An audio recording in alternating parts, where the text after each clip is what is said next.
What up, brawlers? Welcome back to Throwin Hands. It's me, it's Breck. Daniel may still be in the shadow realm. We don't know exactly where he is. Breck, where do you think he is? I don't know, man. We need to start putting out, nationwide APBs. We gotta find Daniel. So, he needs to return home. You know, I'm concerned.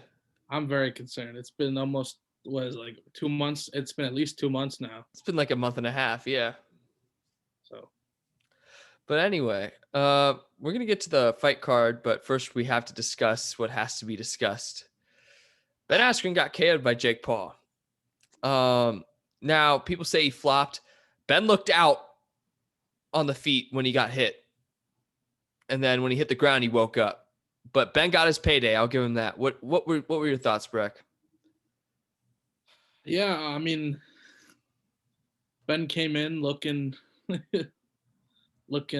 in the best fight shape. Muffin top. Compared to Jake Paul, and Jake Paul does have some boxing skills, and he showed them. I do think the stoppage was a little premature. I think he should have let it go another 10 seconds, and if he knocks him down again, it's over. But then if Ben keeps moving forward, we got to fight. But I don't know. It was a great one too. It was a great one too against Ben Askren. Ben Askren, yeah, it's just. But dude, Ben had read that left jab, Jake Paul's jab nice and landed that overhand right. He did.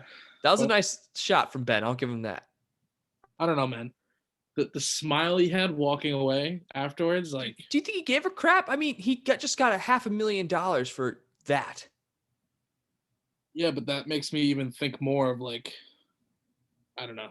Well, boxing, I don't think it was rigged, but boxing is a notoriously rigged sport. So it's not the realm of possibility. He took a dive and for Triller because they trying to promote their Triller fighting. Threw him another extra $250,000 on the table. Yeah, and then I don't know how you did this. The production was the most ridiculous thing. It was awful. Ever. It was horrendous. There was musical acts and people who know nothing about combat sports talking about combat sports. Mario Lopez was the best commentator on the team. Oh my god, bro. And Oscar De La Hoya, who was just banged up, drunk out of his mind. It's just whoever let him get near a mic, what are you doing? What was weirder was, they had the D'Amelio sisters who are minors. Oh yeah, put the belts on guys. That didn't sit right with me. I don't know. It was bad. It was bad. Well, the MMA community takes another hit. I think Tyron Woodley should fight him next. Hopefully, yeah. Dude, he'd blast Jake Paul. Hopefully. I mean, everybody thought Ben Askren would blast him, and he didn't. I didn't. In the back of my head, I'm like, he's gonna lose. To be honest, it's a sad day. Sad day for the mixed martial arts community. The boxing community gets a win when they needed it. I guess, but I just hate how Jake Paul still thinks he's a real boxer. I think he should fight Tommy Fury next. He'd die. I don't know, man. Have you seen Tommy Fury's opponent's record? Yeah, they're garbage, but Tommy Fury's a legit boxer. Oh, then let's see it. You know what I mean? Yeah, I'm game, but I don't mind seeing Jake Paul get beat up, No, nobody does. Hey, Jake Paul, give me a year. I'll come in the ring and I'll beat you. 1 year. Trust me. I got a nasty 1-2 already, and I'm not going to be a McGregor wannabe. You feel me? Right hand hospital, left leg cemetery. Right hand hospital, left hand cemetery. I'm going to crow copy you with my hands. Let's go. But let's talk about real fighting, shall we, Breck? Oh, of course, the real deal. All right, Luis Pena versus Alexander Munoz. I thought Munoz won this fight personally, but it was a split decision. Really? Yeah. I thought Pena slightly edged it out in the third. I mean, it was obviously the judges said split, so I can see where you're coming from too. I mean, the takedowns are a great stat, but it's just, to me, it's what you do with the takedowns. And he would take down Pena, and Pena would just get up. So yeah, that's true. No damage inflicted. Pena was better on the feet and just kind of controlled the fight. He did get rocked, I think, early in the second. Yeah. It was super close, but I see why Pena won. It was a great fight, though. It was a great fight, yeah. Munoz was coached by Uriah Faber too. He had the Uriah Faber look to him too. Yeah, if Pena can figure out how to use that jab and time flying knees better, he'll be a problem in this division.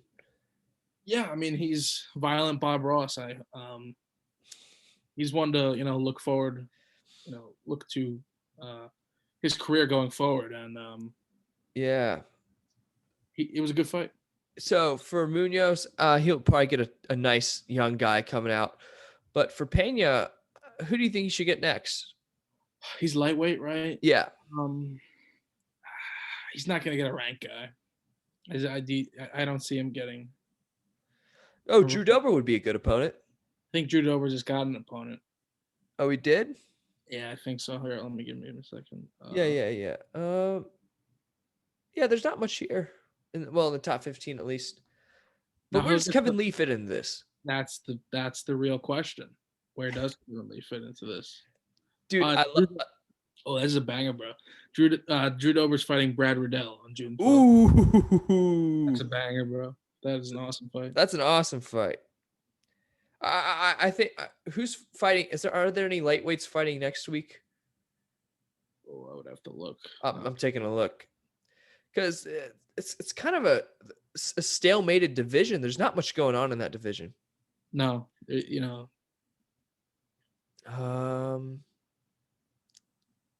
No, there's no like prominent lightweight matchups on the card. But dude, all right, we'll talk about next week's card next Thursday. But I think Pena just has to wait it out, see what happens, because it's an interesting situation. Yeah, another win might get him a ranked opponent. Yeah. All right, to the next bout of the evening, Tracy Cortez versus Justine Kish. Tracy Cortez missing weight by half a pound, but still pulls out the split decision win against Justine Kish. I thought Cortez won this handily. I think Kish took the second, if that's the round she kind of took. But what were your thoughts on this one? I agree. Cortez, I don't know about won it handily. She definitely won, but you could tell as the fight was going on that she wrestled a lot in that first round, and it took a lot out of her. Because like you said, Kish won the second round because she was just looking great on the feet, and she actually dropped her one time too. She's a weird opponent to prepare for. Yeah, very unorthodox. Very all over the place. But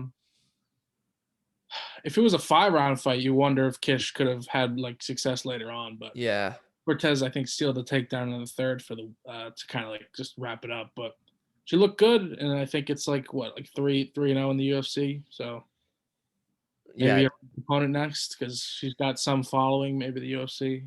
That'd be big. Justine Kish.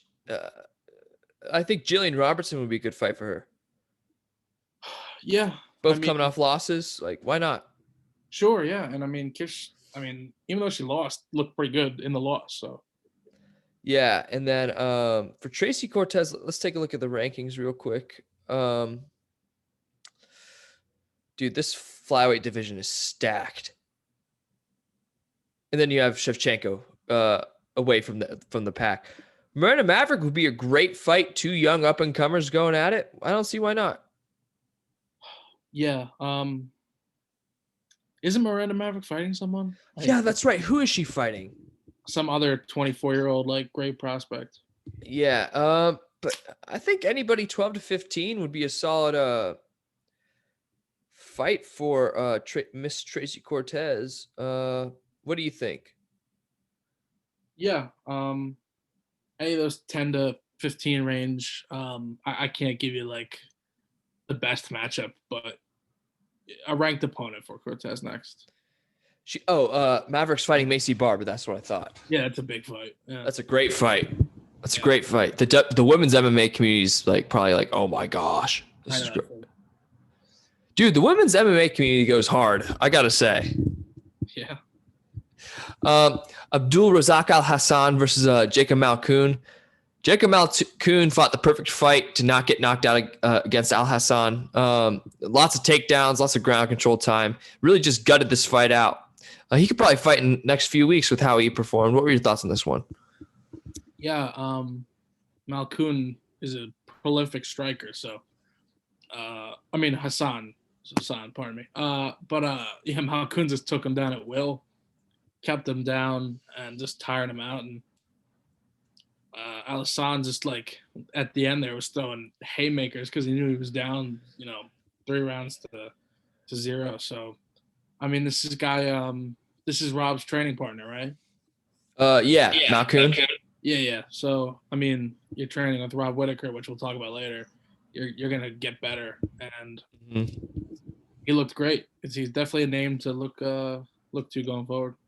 Yeah, for Razak Al-Hassani, he's on a 2-fight losing streak. The first one coming to that crazy knockout against Chaos Williams, and then this one against Malkoon. Malkoon, it's an interesting situation for him. He's not obviously not getting top 15, but he can get a nice guy like, let's say, number 20. I mean, he showed out in this fight really well. So what do you think? Yeah, he's not going to fight a ranked opponent next, but like you said, another win gets him a ranked opponent. Just to go back to Alessandro for a second, like the 2 losses are not terrible losses. Like Chaos Williams a really tough guy, and then Malkoon is another really tough guy, and just got to bounce back. For sure. All right, to the heavyweight, the big boys in the co-main event, Andrei Arlovski versus Chase Sherman. Andrei Arlovski, he's going strong at 42, man. You got to give it to him, I guess. And then you got Chase Sherman, a young up-and-comer. He just got hit with the experience of Andrei Arlovski. What were your thoughts? Yeah, respect to Arlovski. He's been doing it for 20 years, which is crazy. And just like, I think he's fought like 4 or 5 times in the last 2 years. And at his age, that's pretty remarkable. This was, even though the strike numbers might indicate different, this was a very slow fight. After the first round, Sherman not rocked Arlovski, and then the rest of the fight, both guys were just gassed the whole way through rounds 2 and 3. I think Sherman, I mean, he did his leg locked up on him from a couple of calf kicks, I think. Yeah. Credit to Arlovski. I was talking to you before this. It was like Chase Sherman was telling him at the end of the third, like, to fight him in the middle of the ring, stop running. But it's like, why would Arlovski go and throw like bombs and potentially get knocked out and lose? Yeah. Just to fight in the middle of the ring. Like, come on, Chase Sherman. Like, you're losing. Come on, Yeah. So for Chase Sherman, I think you'll get a nice guy from the Contender Series, something like that. Contender Series remind me of this. Shout out Mitch Raposo. He came on our show back in January. He's on the tough roster for the bantamweight. So congrats to that guy. Good for him. We love seeing the Throwin Hands alum getting some recognition. So congrats, Mitch. We'll hope to have you on the show again. But for Andrei Arlovski, screw it, Alexei Olenek. That's what I want. Yeah, 2 really old guys. Yeah, it's disrespectful, but like it should be like a retirement fight. Whoever, like, the last hurrah. The last hurrah. It's like I love Andrei Arlovski and Olenek, but fighting over 50, I think they both fought over 50 times. In Olenek's case, he's fought like 70 times or something. Yeah. It's like at this point you've proven everything you can prove. Like, just don't take any more drama, Yeah. They should make it a pay-per-view main event. This is the last hurrah. Dana White wouldn't be happy with that. I'm sick of it. I don't understand. I saw a funny tweet. It's like, we lost Overeem, but we kept Arlovski. Like, yeah. Like I know they're similar in age, but like Overeem was competing against top 5 guys still. Arlovski's, even though respect, he's a legend, former champ, but he's fighting all these young guys. Yeah. He's lost like 5 out of his last 7 or something. Yeah. Beef. Yeah, beef. Horse beef. Good protein. All right. To the main event of the evening. Bobby Knuckles puts on an absolute clinic against Kelvin Gastelum. That jab front kick, lead leg kick head kick combination is the most deadly combination in all the middleweight division, in my opinion, even combat sports for that matter. But they need to rename the move. Like, it's the Whittaker or the Reaper. Yeah. But gosh, I think he and Izzy have separated themselves from the rest of the division when it comes to skill. He looked phenomenal. What were your thoughts? I would agree with that. I think Till is still like, I know he got hurt, but I still think Till's up there. But Darren Till. yeah, Darren Till, he's our favorite. But yeah, Whittaker looked 3-fight win streak after the Izzy loss. It's tough guys too. It's tough guys. And I mean, this is the best he's looked in all three of them. And he looked good in the other two too. That's the thing. Like, he didn't look mediocre at all. Like in the first two, and then this one he comes back, it looks even better. Like his Gastelum we got to credit Gastelum's chin. He's got a granite chin. Like the Izzy fight showed that. This fight showed that. He would land one, and then Whittaker would just hit him with 2 or 3 more. Like, he was fluid, man. His jab was unbelievable. Mm-hmm. Yeah, and Kelvin Gastelum just eats these shots. I don't know how he does it.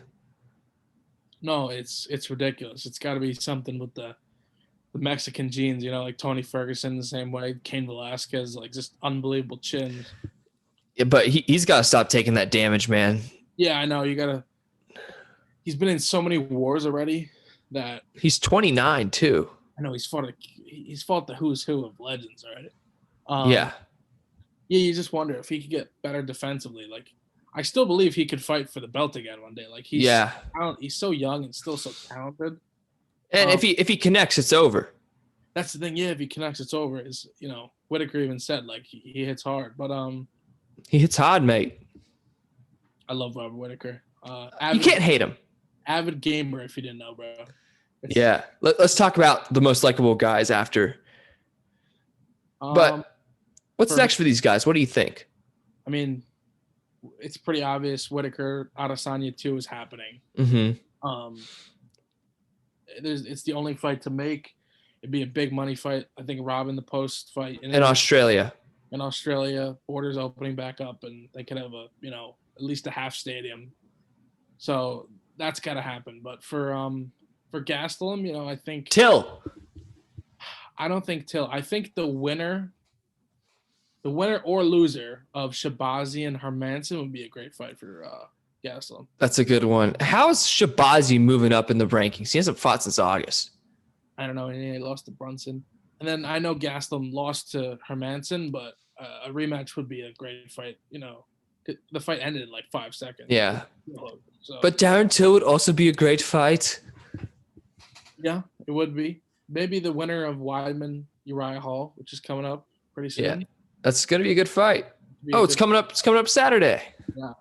Yeah, the winner of that one versus Gastelum. Yeah, definitely. All right, most likable guys in the UFC, guys you can't hate. For me, it's Blachowicz, Bobby Knuckles, Amanda Nunes. Yep. And Dustin Poirier. I would replace Poirier with Max Holloway. Yeah, that's true. The Blessed Express. Yeah, those are solid 4. I would agree with most of those. Maybe Stipe in there too. You can't hate Stipe, bro. You can't hate Stipe. What's the fight you're most excited for Saturday? Ooh, that's a good question. For me, it's Shevchenko Andrade because they're just gonna go to the middle and just slug it out. That's a good one. It's not the best fight on the card, but like I love Weidman versus Hall because they fought once on the regional scene in New York 10 years ago. I think Weidman beat Hall. And I'm a big Weidman guy. I know he lives in South Carolina now, but he lived in a town not far from me for a long time. So. Long Island. Love that guy. But I don't know, man. Anthony Smith, Jimmy Crute. That is a flying under the radar great fight too. That's a banger, man. Anthony Smith looked great in his last fight. Who do you fight again? I know he got Glover killed him and then he bounced back with a win. No, so he beat Glover. He lost to Rakic, and then he beat Devin Clark, rather. Devin Clark. Okay, yeah. He didn't beat Glover, though. Glover destroyed him. Glover baptized him. Yeah, baptized him. Robbie Lawler's ready to return, I guess. I hope so, man. He looked terrible in that last fight. He didn't throw any punches. He just only took damage. I think he threw like 20 punches in the whole fight or something. Let's take a look. Yeah, but Very un-Robbie like. Bobby Knuckles. But I don't know how you feel going in. Do you see the main event go? We'll talk more Thursday, obviously. It's the same result, right? Like, what can Masvidal do differently? You know what I mean? Like, He'll be better prepared, I guess. Instead of 50-45 this time, what's it going to be? Like 50-46? 50-46? Like, well, you know what I mean? Like, I don't know, man. Like, it's unbelievable that he got the title shot. It's still crazy. And I loved it. It's weird how I don't like Usman. Like, no, I like him as a fighter. He tries to put on a McGregor type persona when that's just Colby has to earn it. I'm like, he just destroyed Tyron Woodley. What has he done not to earn it? I know, and he took you to like your hardest fight ever. I think he's ducking that fight because I think Colby Covington could win that fight. I think so too. I don't know about dunking, but like it was weird his comments like if Nate Diaz beats he's fighting Edwards, right? Yeah. He's like, if Nate Diaz beats Edwards, I would give him a title shot, and he would turn it down. You're like, no, Nate Diaz would not turn down a title shot. It's like, why would you want to fight Nate Diaz when you, like, there's, you know what I mean? Yeah. Fight Colby, fight Stephen Thompson, who's just on like a 3-fight win streak. Great guy, you know what I mean? Yeah, that'd be a good fight too. Be a great fight. Vicente Luque, bro. I know he's not title shot yet, but I think that guy's like a year away from a title shot. Yeah. Someone said on Twitter, since Jake Paul is the biggest name in boxing, let's just Ngannou wants to get into it, right? Let's just throw him with Ngannou. Yeah, that just wouldn't be fair. I don't think any athletic commission would sanction that. Well, who knows what athletic commission if they got it sanctioned for this last one, but they do it in Cameroon, I'm sure. Yeah, probably. I don't know. Tyron Woodley would be, yeah, I could see it. You know, that'd be a good fight. Did you see Conor and Gaethje got into it today on Twitter? No, I did not. I thought Conor was only going after Dustin. Let me show you. Let me read it. So Conor wants his McGregor fast gloves to get into the UFC. Yeah. And so he has the Whitman gloves, yeah. So UFC wants the gloves to themselves. A lot of glove designers like Trevor Whitman don't want gloves tied to one organization. They want them to be available to everyone. This was just a random guy. And then Conor goes, but Trevor Whitman has Trevor Whitman ever fought MMA though? You guys need guys with real experience. Case in point, the king of this me and screw other organizations. I'm with the UFC. Engaged, she goes, you didn't design this. You just put your name on someone else's designs, made for as cheap as possible and with crappy foam and crappy materials. These are garbage and you know it. Make your cheese though. And then Conor goes, I'd smoke you and your coach at the same time in these patented McGregor fast gloves. People hate Conor, but man, he knows how to sell stuff, you know? Yeah, he could sell sand to an Arab. Sand to an Arab. Damn, you beat me to it, man. I was watching a compilation of Bisping, like insults and greatest lines on YouTube the other day. If you just want to have fun, just go down the Bisping rabbit hole and just watch Bisping videos for like an hour. Absolute legend. Oh, we forgot to mention, bro. Dominic Cruz, like, they were joking, obviously, but how, like, on the broadcast, he's like, you don't want these hands, Bisping. He's like, okay, Dominic. He's just like, I would destroy you. Like, have you seen the video? Have you seen the video of when Cyborg's teeing off on Bisping in sparring, and Bisping just puts her in a guillotine and just, dude. Do you watch Mipe Sports on YouTube? No. They have all these like compilations. Let me look it up for you. It's absolutely hilarious. It's one of them is Jake Paul showing signs of CTE, mythical fighters of MMA, Cormier being Dagestani, Stipe the philosopher, Tony the philosopher, just stuff like that. Oh, you know what? You have sent these to me. Yeah. You sent me one before the Stipe where he's like a fireman or something. Yeah. They're great videos. And then he made a whole thing about Mackenzie Dern in her accent. Oh yeah, she lost her accent or something. Yeah. Have you seen the video of somebody put Till's accent over Mackenzie Dern? No. Oh yes, yes. He's like anybody can do it. That's one of the best post-fight speeches of all time. Anybody can get it. I don't care. Speaking of Liverpool, thoughts on the Super League? It's a sad state of affairs. We can talk about it more after the podcast, but it's bad. It's bad. I know this is not a MMA topic, but there could be some people listening that are fans of soccer, football as it is known in Europe. It's a bad situation. That's all I'm gonna say about it. According to MMA Fighting, the Paul Askren card sold over 1 million pay-per-views. I saw 1.5. Oh my gosh! I can't believe people bought it, bro. Like just illegally stream it. Come at me, Dana White. You know what I mean? Like we got one of them. We got one of them. Okay, well, what about the rest of them? That was the biggest like fugazi like guy thing Dana White's ever done. He's like, we're watching this guy. If he hits the stream, he's done. Then they're like, yeah, we got one. Okay, Dana, but you realize there's like more than one. Oh no, I didn't, because I'm Dana White. Like, yeah. Yo, did you see Frank Mir fight? I watched some highlights of it. It wasn't bad. It wasn't terrible. No, I mean, didn't the guy fight? Didn't he?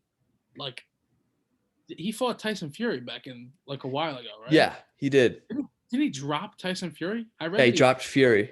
He dropped Tyson Fury. So I mean, to not get knocked out by a guy who's dropped probably the best boxer in the world right now, like, that's decently impressive. And also, Frank Mir is on the juice. Oh yeah, I mean, when you're his age, you know, you're gonna need a little help, a little Mexican beef, you know, a little Mexican supplements. beef, yeah. It wasn't terrible. The whole night was weird though. That event, you know. Yeah, and did you see that BJ Penn wants Jake Paul? No, that BJ Penn will get knocked out. Like, I know people like skill wise, he'd beat Jake Paul, but one punch and it's over. Yeah, but he's taking so much damage. That's exactly what I said. Like, that's what I meant. Like, if Jake Paul hits him somewhat right, it's over. It's over, man. And then Dylan Dennis wants him to. I'm like, no. Yeah, Dylan Dennis is the biggest clown on the internet. Like, have you seen, Gordon Ryan, obviously? Yeah. Like, Gordon Ryan's been calling him out, like I'll literally pay you to, fight me in a jiu-jitsu match. Mm-hmm. Dylan Dennis will just not respond. And Gordon Ryan, every day on his Instagram, if you go and follow him, like, every day puts out something new, like, Dylan Dennis, like, you're respond to me, please. Like, I wanted, and it's like, Dylan Dennis, like, dude, how does this guy, like, he's fought like twice in 3 years or something. Yeah. Yep. It's baffling. How about that one card that, like, it was a while ago, but like last week, last one? It was nice. It's a good card, man. I'm enjoying one on TNT. It's been good. Did you see the one on TNT 4 card? I haven't seen the card, but I'll look it up. It's a good card. It's gonna be fun, man. That guy, like you said when it happened live, the kid Lee, is it Christian Lee? Yeah, Christian Lee, man. He's gonna be good, man. I could see him in 5-6 years time being in the UFC. Yeah. Rug is fighting on guy. On you guys too, yeah. Yeah, he's fighting next week. Oh, I love that guy, bro. He's so big. So big. Sage Northcutt sisters fighting too on that card. Mm. And then Eddie Alvarez is fighting again too. Yeah, well, his loss should have been just made a no contest, but I love the production of one. Like, I love the walkouts. The walkouts are great. Yeah. And I love the Muay Thai fights, bro. They're like fascinating. Yeah. They're really awesome. They're awesome, man. I wish there was some 5-rounders because I feel like I would like to watch, like, you know what I mean? Like, but I guess, it's, they have different rules because it's one, but Muay Thai fights are fun. So I figured out the rules on one. You can't kick the head of an opponent in one. You can only knee them when they're down. Yeah. Well, I mean, that would just, if you could kick, it'd be like the soccer kick rules of Pride. Hell yeah. Which, some people want back. Like you? Like me. Yeah, let's bring them back. Dude, George St. Pierre said this on Rogan when he was on like a week ago. He's like, there shouldn't be rounds. Like, and like besides the dirty stuff, like you should be able to do anything. Like it's a fight. Like, it's a fight, you know? It's a fight. Yeah. Like there shouldn't be rounds because like he was explaining like, it's a fight. Yeah, exactly. It's a fight. Like let it go as long as it needs to be, whoever wins, Yeah, really. Yeah. Like I don't know. I get it. I get it too, but like also it won't happen because the octagon is like so iconic now. But man, like those pits, man, I would love to see some UFC fights in those pits. One, fence grabbing would not be a thing. Like people cannot grab the fence. It'd be so interesting to see those fights in those. Yeah, they do karate combat. You know that thing GSP does in those. Yeah. Yeah, dude, that combat karate stuff is awesome. Yeah, I haven't watched any of it, but I should probably get into it. It's really cool, and you have George St. Pierre's like one of the hosts. All right, guys, these guys are really, really good. These guys, hit each other in the head really hard. I'm trying to get him down. It's kind of tough. I was not impressed by your performance. I was not impressed by your performance. That wasn't too bad. I'll give myself that. All right. I want to get off and talk about the Super League with you. Do you have anything else to add? Bellator had their. Oh yeah, Bellator. I didn't watch any of it. I watched the whole thing, man. How was it? It was actually a really good card. Usually Bellators are hit and miss, but Phil Davis versus Nemkov was a great fight. Okay. Paul Daly was a good fight. Knocked out. I can't pronounce his name or whatever, but Paul Daly looked good. Paul Daly's a legend. Sabah Homasi. Yeah, and Paul Daly almost got finished too early in the first, and then came back to win. And then Corey Anderson beat that Yag. Oh yeah, Yagshimorodov. The only reason I know how to say that is because the announcer was so impressed with himself that he said it like 15 times in a row. I was like, okay, guy, we get it. Corey Anderson's a problem though, bro. I think Corey Anderson's gonna make the final of that. Yeah, but we got May 7th, Archuleta versus Sergio Pettis, and Rumble versus Romero. Yeah, Pettis, PFL, right, for Pettis? No, Sergio Pettis. He's fighting Showtime's brother. Oh, okay. Well, I was getting mixed up there. Yeah, that's gonna be awesome. That's the seed. Yeah. All right, Breck. Anything else? Nothing else. All right. We'll see you guys later. Hopefully Dan finds his way back home for the preview of UFC 261. Come home. Come home, Daniel. We miss you. Your family's worried.